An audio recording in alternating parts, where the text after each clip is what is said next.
Welcome again Chaudhary competition classes. तो Indian Coast Guard का जो सेकंड बैच है 2021 के, उसके क्या है कि फिलहाल अभी एग्जाम चल रहे हैं। आज देखा जाए तो 22 मार्च हो चुका है और कल 23 मार्च आई थिंक लास्ट डे होगा। 23 या फिर 24 को आई थिंक है, नहीं 23 मार्च ही लास्ट है।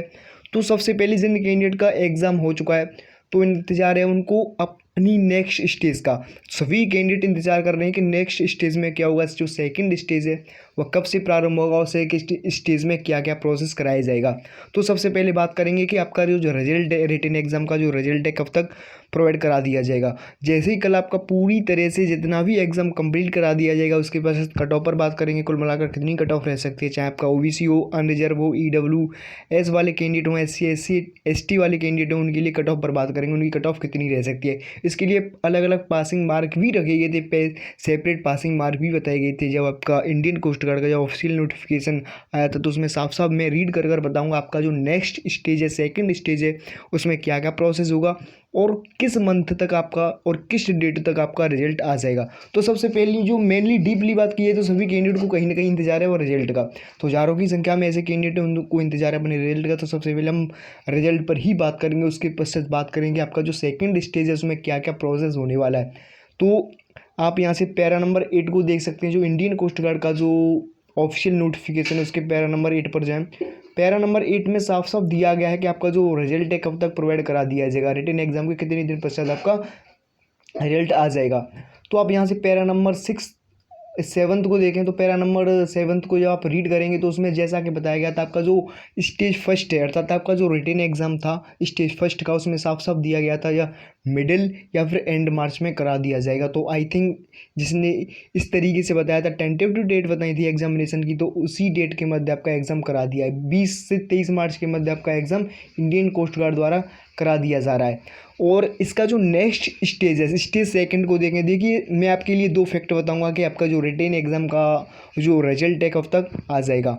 आप यहाँ से सेकंड स्टेज को देखें। जो सेकंड स्टेज जो स्टार्टिंग पॉइंट है इसका जो स्टार्ट होने वाला है यह अप्रैल और मई अर्ली में प्रारंभ होगा। आप यहाँ से देख सकते हैं एंड अप्रैल या फिर मई अर्ली में प्रारंभ हो जाएगा, अप्रैल के लास्ट में या फिर मई के फर्स्ट वीक में आपका सेकंड स्टेज प्रारंभ हो जाएगा। इंडियन कोस्ट गार्ड के ऑफिशियल नोटिफिकेशन को आप यहाँ से रीड कर सकते हैं। तो तीनों के लिए है, चाहे आप GD से बिलोंग करते हो, DB से बिलोंग करते हो, चाहे यांत्रिक से बिलोंग करते हो, क्योंकि इनका जो फर्स्ट स्टेज है सभी का एक साथ ऑनलाइन एग्जामिनेशन हुआ है और चल भी रहा है। आज भी एग्ज़ाम है। जैसे ही इसका एग्ज़ाम हो जाएगा मैं तीनों शिफ्टों का जितने भी मेरे पास क्वेश्चन होंगे मैं उनको एक साथ आपके लिए प्रोवाइड करा दूंगा। तो जो सेकंड स्टेज है आपका देखिए जस्ट 1 महीने बाद प्रारंभ हो जाएगा। तो सबसे पहली तो बात यही होती है कि क्योंकि आपका 1 महीने बाद आपका सेकंड स्टेज प्रारंभ होना है और सेकंड स्टेज प्रारंभ होगा उससे कहीं ना कहीं 10 से 15 दिन पहले आपका रिजल्ट आ जाएगा। और आप यहाँ से देखें जो पैरा नंबर 8 दिया गया है रिजल्ट डिक्लेरेशन, तो आप इसको पढ़ें, रीड करें। जो रिजल्ट की संबंधित ही इसमें सब कुछ बता दिया गया है 8 नंबर पैरा में रिजल्ट डिक्लेरेशन। तो आप यहाँ से देख सकते हैं the result of each stage of selection procedure from stage first to stage third can be accessed by the login to candidate account on ICG website.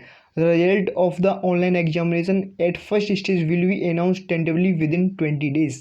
अर्थात इसमें साफ साफ बता दिया गया कि आपका जो रिटेन एग्जाम हुआ है, आपका जो ऑनलाइन एग्जामिनेशन कराया गया इंडियन कोस्ट गार्ड द्वारा जो फर्स्ट स्टेज है उसका जो रिजल्ट है करीब करीब आपका 20 दिन के अंदर रिजल्ट आ जाएगा। तो आप यहाँ से देखें इसको साफ साफ इसमें दिया गया टेंटिवली विद इन 20 डेज।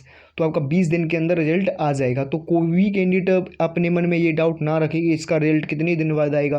देखिए बहुत सारे कैंडिडेट थे और इस तरीके बात भी करते हैं कि इसका रिजल्ट कब आएगा, क्या प्रोसेस रहेगा, आगे के प्रोसेस के बारे में आगे बात करेंगे। तो आप यहाँ से रिजल्ट के बारे में देखें।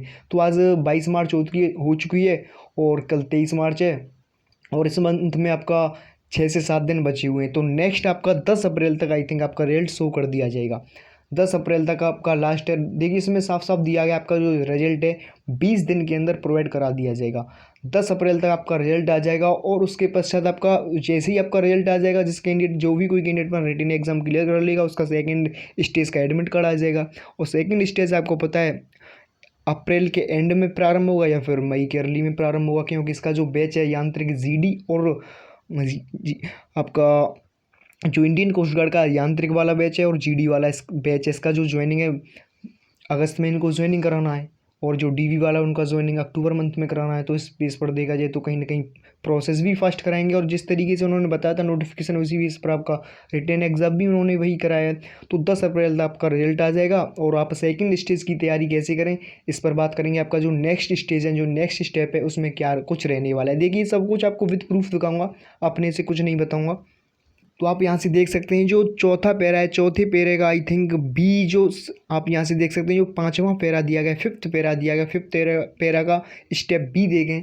स्टेप बी में संबंधित आपका स्टेज सेकंड से ही संबंधित इसमें सब कुछ बता दिया गया। आपका जो सेकंड स्टेज है उसमें क्या क्या प्रोसेस आपका रहने वाला है।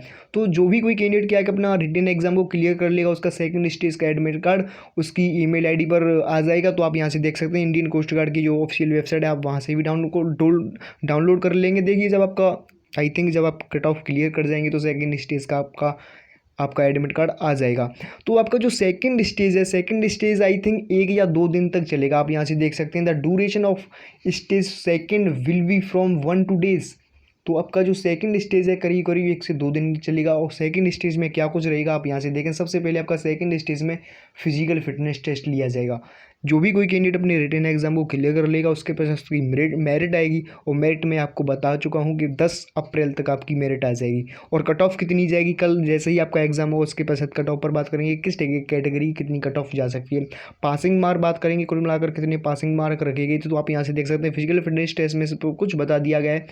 आप candidate undergoing PFT will do so that their own risk. इसमें ये बताया गया कि जो भी कोई कैंडिडेट पीएफटी को करेगा उसकी अपनी रिस्पॉन्सिबिलिटी होगी, अपनी रिस्क पर करेगा।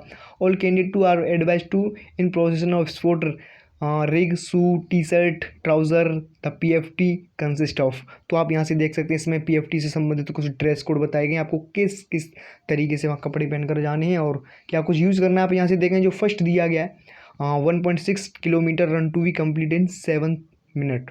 तो आपको 1.6 किलोमीटर की दूरी अर्थात आपको 1600 मीटर की दूरी जो है आपको 7 मिनट में क्लियर करनी पड़ेगी। तो जो भी कोई कैंडिडेट जिस कैंडिडेट को लगता है कि आई थिंक मेरा क्लियर हो जाएगा, देखिए आप मॉर्निंग में सुबह तैयारी कर सकते हैं। और जब आपका सेकंड स्टेज आएगा, जब आप तैयारी करने बैठोगे तो कहीं ना कहीं आपके लिए दिक्कत का सामना होगा। देखिए वैसे 1600 मीटर ज़्यादा नहीं है, लेकिन बहुत सारे ऐसे कैंडिडेट होते हैं जो फिजिकल एक्टिविटी नहीं कर पाते हैं रीडिंग करने के कारण, तो वह रह जाते हैं, अपना रनिंग क्लियर नहीं कर पाते हैं। देखिए नेवी में ऐसा देखने को मिला अक्सर 7 या 7.5 मिनट अपने क्या होता है 1600 मीटर की दूरी को क्लियर नहीं कर पाते हैं। तो क्या है कि आप आज से ही अपना सुबह मॉर्निंग में टाइम निकाल कर 15 से 20 मिनट उसमें रनिंग की तैयारी कर सकते हैं। उसके साथ आप देखिए फिजिकल इसमें बताया गया जो सेकंड है 20 स्क्वाट्स आपको लगाई जाएंगी, अर्थात आपकी 20 उठक बैठक ली जाएंगी, वहीं आपका 10 पुशअप लिया जाएगा। और ये तीनों जो प्रोसेस होगा आप यहाँ से देखें नोट में साफ साफ बता दिया गया है। All 3 test of PFT are to be carried out in continuity without any break. Any break in the 3 PFT will lead to falling the PFT. अर्थात इसमें साफ साफ बता दिया गया जो तीनों आपका जो फिजिकल एक्टिविटी कराई जाएंगी, चाहे आपका रनिंग हो, रनिंग के पश्चात आपका उठक बैठक कराई जाएगी और उठक बैठक के पश्चात आपकी पुशअप कराई जाएंगी। इसमें आपके लिए किसी भी प्रकार का कोई ब्रेक नहीं दिया जाएगा, अर्थात आपकी यह कंटिन्यूटिव तरीके से कराई जाएंगी। आप यहाँ से देख सकते हैं ये तीनों जो स्टेप हैं इसके लिए आपको कोई इसके लिए स्पेशल ब्रेक नहीं दिया जाएगा। देखिए सेम वही प्रोसेस है जिस तरीके से Indian Air Force Indian Coast Guard करता रहा है, सेम वही प्रोसेस है।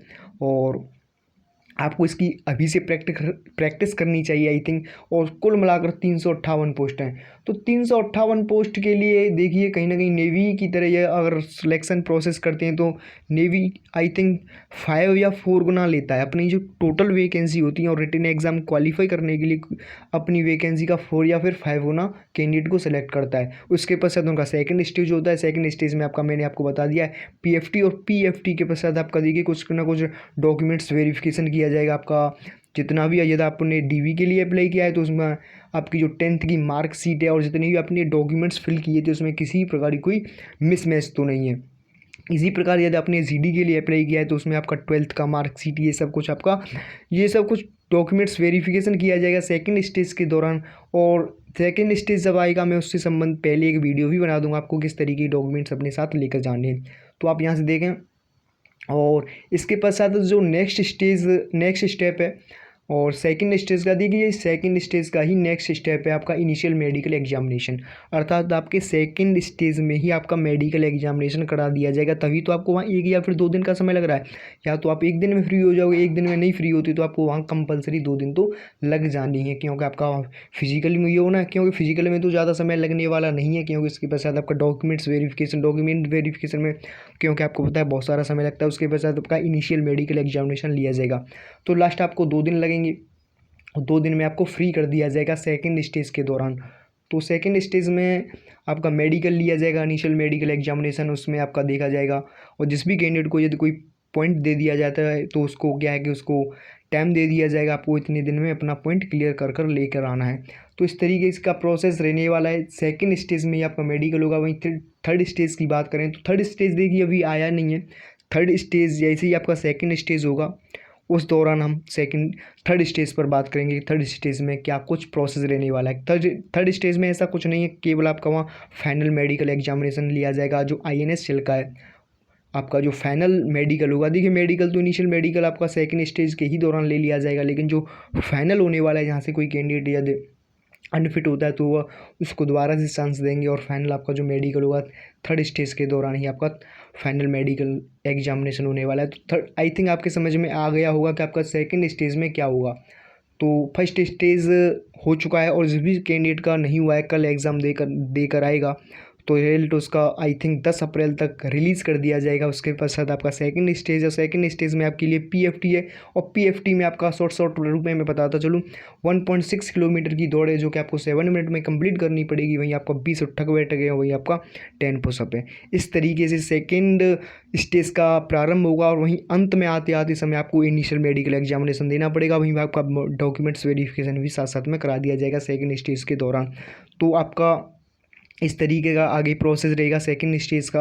और इसके बाद देखिए एक और स्टेप है, उस पर भी बात करेंगे। कुल मिलाकर पासिंग मार्क कितनी रखी गई थी, कितनी कैटेगरी के लिए, क्योंकि अब आपको पता है एक बार पोस्ट पर निगाह मार लें तो 260 कुल मिलाकर जो पोस्ट हैं जनरल ड्यूटी के लिए रखी गई हैं, अर्थात GD के लिए रखी गई हैं। वहीं आपका डोमेस्टिक ब्रांच के लिए 50 सीट रिजर्व हैं। वहीं आपका 31 सीट मैकेनिकल के लिए, यांत्रिक के लिए, वहीं इलेक्ट्रिकल की बात करें तो 7 सीट हैं। वहीं इलेक्ट्रॉनिक्स की बात करें तो 10 सीट कुल मिलाकर रिजर्व की गई हैं। उसमें अलग अलग कैटेगरी वाइज भी EWS OBC SC ST आपका अनरिजर्व ये सब कुछ दिया गया है।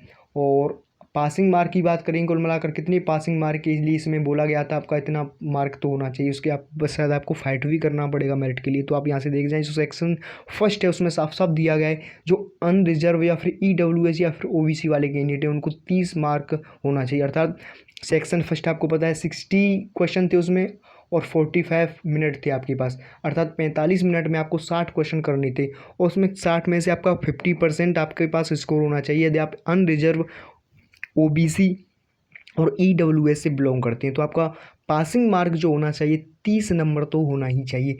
इसके पश्चात आपका सेकंड स्टेज, आपका जब सेकंड पेपर लिया गया तो उसमें आपको पता है आपके पास 50 क्वेश्चन मिले होंगे आपको, और उसको आपको 30 मिनट में क्लियर करना होगा। और जो भी कोई कैंडिडेट अपना एग्ज़ाम देकर आया है तो उसको सब कुछ पता है। तो उसका जो सेकंड पेपर लिया गया तो उसका 30 मिनट में 50 क्वेश्चन उसके लिए थी, उसमें आपका मैथमेटिक्स और फिजिक्स के क्वेश्चन पूछे गए थे।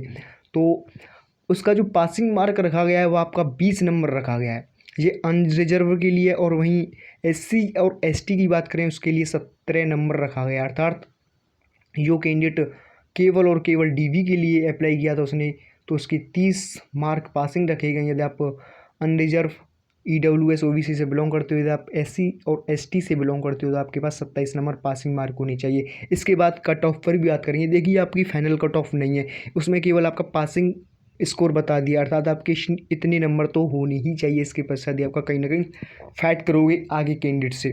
तो आप यहाँ से देखें, वहीं आपका जो SC ST वाले कैंडिडेट हैं उनका जो सेक्शन सेकंड है उसमें 17 नंबर होने चाहिए। कुल मिलाकर जो टोटल नंबर हैं 44 होने चाहिए। वहीं आपका जो अनरिजर्व EWS OBC वाले कैंडिडेट उनके 50 नंबर होने चाहिए। अर्थात सेक्शन फर्स्ट में 30, वहीं सेकंड सेक्शन जो सेकंड था अर्थात आपका जो सेकंड पेपर था जो 50 नंबर का आया था, और 30 मिनट में आपके लिए उसमें मिले थे। कुल मिलाकर उसमें आपके 20 नंबर होने चाहिए, और कुल मिलाकर 50 नंबर दोनों का स्कोर होना चाहिए। इसी प्रकार आपका सेम प्रोसेस है आपका यांत्रिक के लिए, GD के लिए, और आप इलेक्ट्रॉनिक्स से हो चाहे आप मैकेनिकल से हो चाहे आप इलेक्ट्रिकल से हो।